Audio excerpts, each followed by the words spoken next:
Hello everyone, welcome to Simran IAS academy. आज का article है ग्लाइफोसेट। जो ग्लाइफोसेट है वो क्या है, एक हर्बिसाइड है। सबसे पहले ये पता होना चाहिए हर्बिसाइड क्या होता है।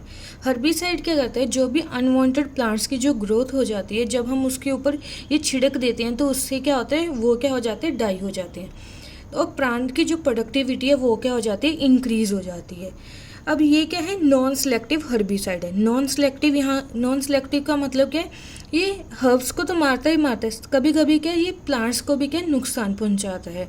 उनकी जो ग्रोथ है उसको क्या कर देता है, कम कर देता है। इसलिए हम इसको क्या बोलते हैं, नॉन सेलेक्टिव हर्बिसाइड। अभी इसका साइंटिफिक नेम क्या है, एन फोस्फोनो मिथाइल ग्लाइसिन। कब डेवलप हुआ था, 1970 के अंदर ये क्या हुआ था, डेवलप हुआ था। अब ये न्यूज़ में क्यों था ग्लाइफोसेट।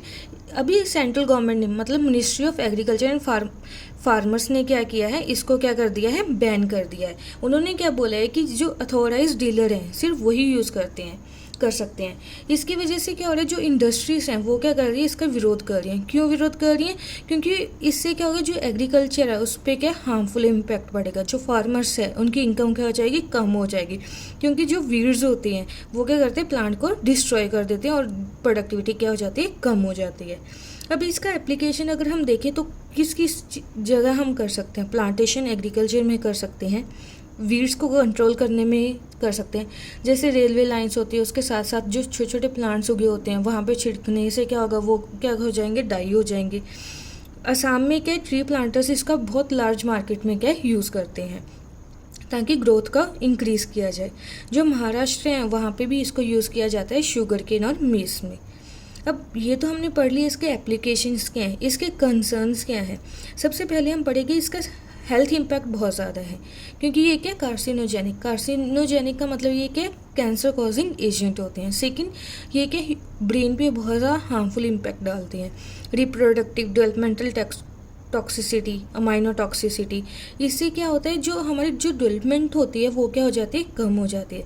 जिसकी वजह से जो मैं आपको बता दूं कि 35 कंट्रीज़ ने इसका क्या है, बैन किया है, या फिर लिमिट्स लगाई हुई हैं कि आप इतना ही इसको क्या कर सकते हो, यूज़ कर सकते हो। जैसे उसमें कौन कौन सी कंट्रीज आती हैं, श्रीलंका, फ्रांस, कनाडा वगैरह जैसी कंट्रीज आती हैं। ये तो हमने पढ़ लिया हेल्थ इम्पैक्ट। सेकंड क्या इम्पैक्ट है, इलीगल यूज़। जब ये ग्लाइफोसेट आया था तो ये सिर्फ टी प्लांटेशन में ही यूज़ किया जाता था।